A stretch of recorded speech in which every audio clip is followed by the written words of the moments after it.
progressive, respectful, mentoring, compassionate.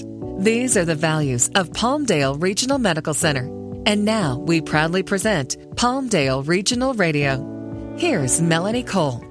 Several conditions, such as osteoarthritis, can cause joint pain and disability and lead patients to consider joint replacement surgery. If non-surgical treatments like medications, physical therapy, and changes to your everyday activities do not relieve your pain and disability, your doctor may recommend total joint replacement. My guest today is Dr. Alon Antebi. He's an orthopedic surgeon who specializes in trauma and joint reconstruction, and he's a member of the medical staff at Palmdale Regional Medical Center. Welcome to the show, Dr. Antebi. So what conditions would lead someone to these kinds of pain and disability, decreased range of motion? What are we talking about as far as conditions? The most common condition that would lead to somebody having a joint replacement after they failed conservative treatment includes osteoarthritis. There are different forms of arthritis that people can have. Osteoarthritis is the most common. Osteoarthritis is what we consider wear and tear of a joint. It's usually not hereditary, but there are forms of hereditary arthritis. This one is usually associated with people who are in their middle to late ages in life. There are other forms of arthritis, including rheumatoid arthritis, which is more of an inflammatory arthritis. This is where your body actually attacks the joint, and it's what we call an autoimmune arthritis. And these people and these patients' population could be younger and can be older. Usually in the younger stages, we try to treat them with medication, injections, physical therapy. But as they also continue to age, their joint just get completely eroded and destroyed. Dr. Antebi, is it true that you're seeing younger and younger patients that are coming to you with hip issues and even knee issues and possibly needing replacements in their 40s and 50s, which you didn't used to see? Absolutely. So, back when I was in training 15, 20 years ago, the average age of a person needing a hip replacement was probably somebody in their 60s and 70s, and today it's early 50s. Most of my patients today requiring hip replacement are in their mid to late 50s. That's usually where we see a lot of the patients. A lot of this has to do with genetic factors. I'm a firm believer in people's diets. In addition to, some people are just born with bad joints. There's a condition called congenital dysplasia of the hip. Essentially, even though a layperson may look at an X-ray of a hip and say, hey, that's just a normal-looking hip, us as orthopedic surgeons, we are trained, or especially people who specialize in hips and knees, we're trained to look at an X-ray a little bit different, more of the small intricacies of a hip. And the best analogy I can give you is, for example, when somebody buys a car and they have 4 brand new tires, but one of the wheels on the tires is just not rotating right. The car may go for 15, 20,000 miles. However, as the car continues to accrue more miles, the tire on that car will wear out because that tire is just not well balanced on that hip. And it's the same analogy for people's joints. If the joint is not perfectly balanced, as for example in a hip where you have a ball rotating with a socket, if that socket is not perfectly formed as the person ages during their adolescent years, then that hip will wear out before its time. And this is why, with today's society, when people are playing multiple sports during school and teenagehood, and they're a laborer during their life or with whatever career they're doing, their hips just wear out a lot earlier. And people know it because they come in with severe pain. Doctor, in my intro, I mentioned non-surgical treatments as a first line of defense. So when would total joint replacement be recommended? Right. So when I speak with my patients in regards to osteoarthritis, everybody responds to pain a little bit differently. We try to treat most patients similarly in regards to conservative treatment.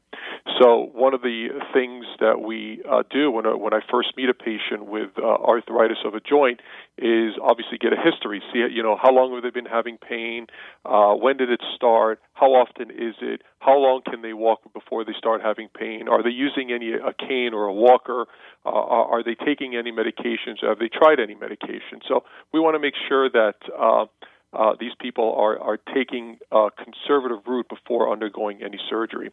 So most of the time we try an anti-inflammatory, whether it's over-the-counter or prescribed, something like ibuprofen or Aleve, and to see if that alleviates the symptoms. Because a lot of times somebody can have moderate to severe arthritis, and it's just a one-pill medication can alleviate a lot of their pain, where they can go on and function during their daily activities.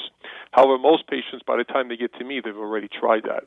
Then there are other things that we can do, like physical therapy. If we're talking with a knee, we can do a brace on the knee to help with the symptoms. None of these modalities will cure your arthritis. People need to know that. It will not cure your arthritis. Your arthritis will continue to progress as you put more miles on your joints, as you continue to age and remain active. Other things we can do are injections, both in the hip and in the knee. Injections include, there's 3 different types of injections that we can do. We can do what's called a corticosteroid injection, which is a cortisone injection, as people would know, and that basically coats the joints, alleviates some of the inflammation on the joint, and is a temporary fix for arthritis. It will help alleviate the pain. And it can last anywhere from a day to a year, and everybody responds a little bit differently. Other things that we can do are what we call viscosupplementation. This is almost like a clear-looking gel. It mostly prescribed for knee arthritis, and it's a series of anywhere between 1 to 3 injections separated by a week. Again, another modality to try to help with pain. And lastly is what we call a stem cell injection, or a PRP injection, which stands for platelet-rich plasma protein, another modality that I offer patients. However, a lot of that, those type of injections are usually not covered by insurance, and people have to pay out of pocket for those. And those can help symptoms as well. Once those modalities are exhausted and people are just continued in pain and their symptoms are not alleviated, at that point they become a surgical candidate, as long as they continue to have pain and their x-rays and other radiographic modalities correlate with their pain. They need to have, validation of x-rays showing that they have a bad joint as well. So what is surgery like these days, Dr. Antebi, and what are some of the unique advancements that you've noticed, whether it's in material or in positioning, such as the anterior hip replacement approach, or any of these kinds of things that you can tell patients about that let them know that this is not quite your grandmother's hip replacement or knee replacement? Sure. So there's several technicalities and factors that one needs to consider when having a joint replacement. First thing is the technician. So and what I mean by that is the surgeon doing the surgery. So people are always concerned about, well, what kind of material is it, and how long is it going to last me, and everything else. So you can take what I call the Ferrari of a hip replacement, and if a surgeon doesn't do a good job, then that implant will fail, no matter how good it is. It will fail.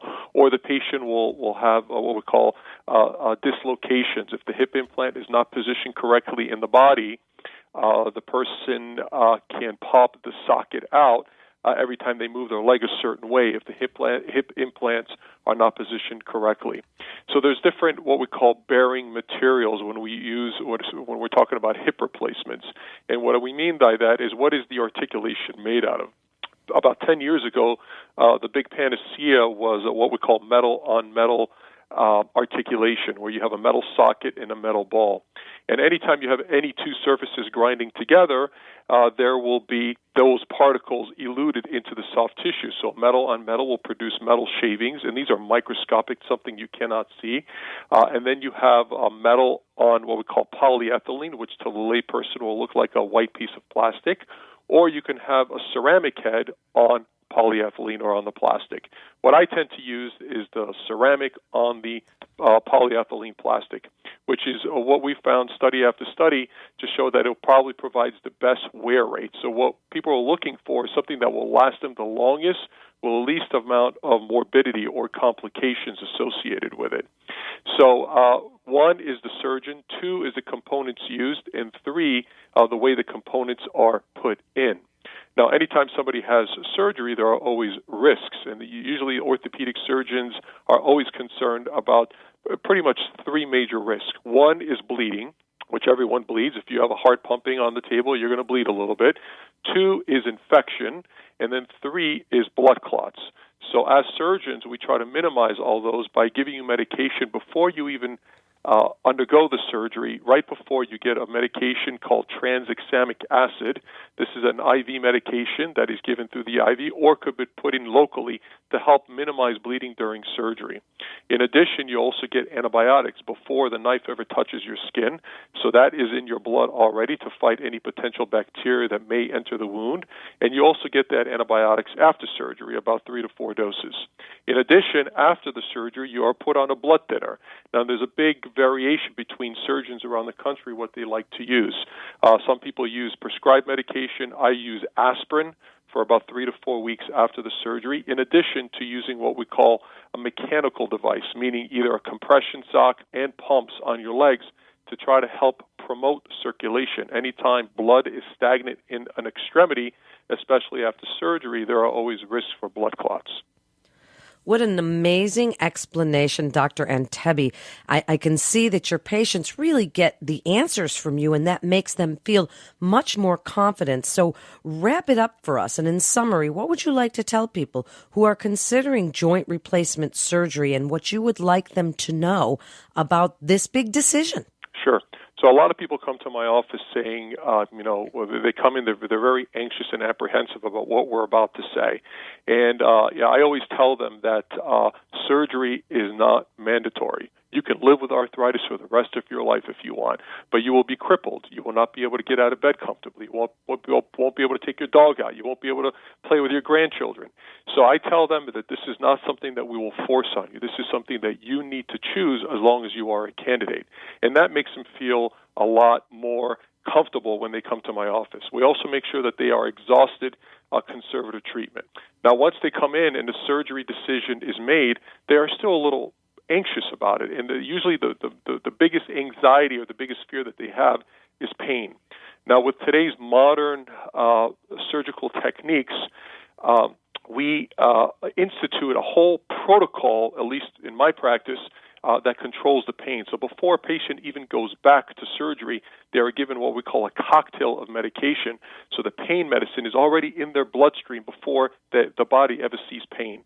Then the anesthesiologist comes in play, and we have different modalities with blocks and injections and spinals and light generals to try to minimize pain during surgery. And then when they wake up, they have no pain because they already have pain medicine that I injected in the hip or in the knee during the surgery. So they literally wake up with no pain. They are absolutely amazed.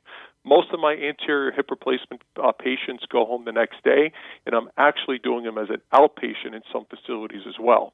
And I have done them outpatient at Palmdale Regional Medical Center, where somebody comes in the morning, has their hip or knee replacement done, and they're home by the afternoon. So pain is the biggest apprehension that people have.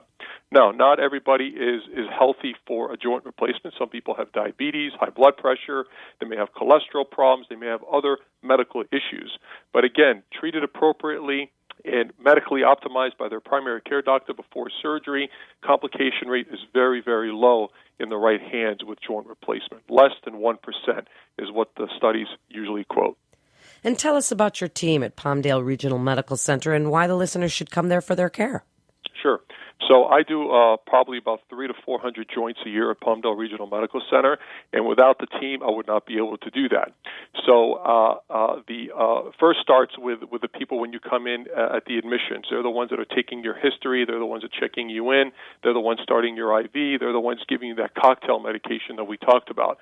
Then we talk about the surgical team, which is the team in the operating room. So with each total joint that I do, I have 3 or 4 assistants in the OR that are trained to help me. So I don't even need to ask for anything. I just put out my hand, and that device or instrument or hammer or saw, whatever it is in my hand, because we do so many of these, they anticipate my moves. Kind of like when somebody's on a dance floor. You don't need to tell them to twirl or lift up their leg. They already know what to do because they've practiced it so long. And then lastly, the post-op recovery. Once you are awake and you actually know what's going on, in the recovery room and in the post-surgical suite at the Joint and Spine at Palmdale Regional Medical Center, we have trained physical therapists as well as nurses who take care of you and make sure that your pain is controlled, your nausea, if you have any, is controlled. Make sure that you're eating. Make sure that you got your fluids going. Make sure that you're doing the appropriate exercises.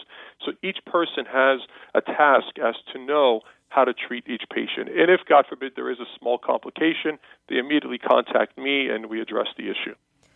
Thank you so much, Dr. Antebi. What great information for listeners. Thank you so much for being with us today. You're listening to Palmdale Regional Radio with Palmdale Regional Medical Center. For more information, please visit palmdaleregional.com. That's palmdaleregional.com. Physicians are independent practitioners who are not employees or agents of Palmdale Regional Medical Center. The hospital shall not be liable for actions or treatments provided by physicians. This is Melanie Cole. Thanks so much for listening.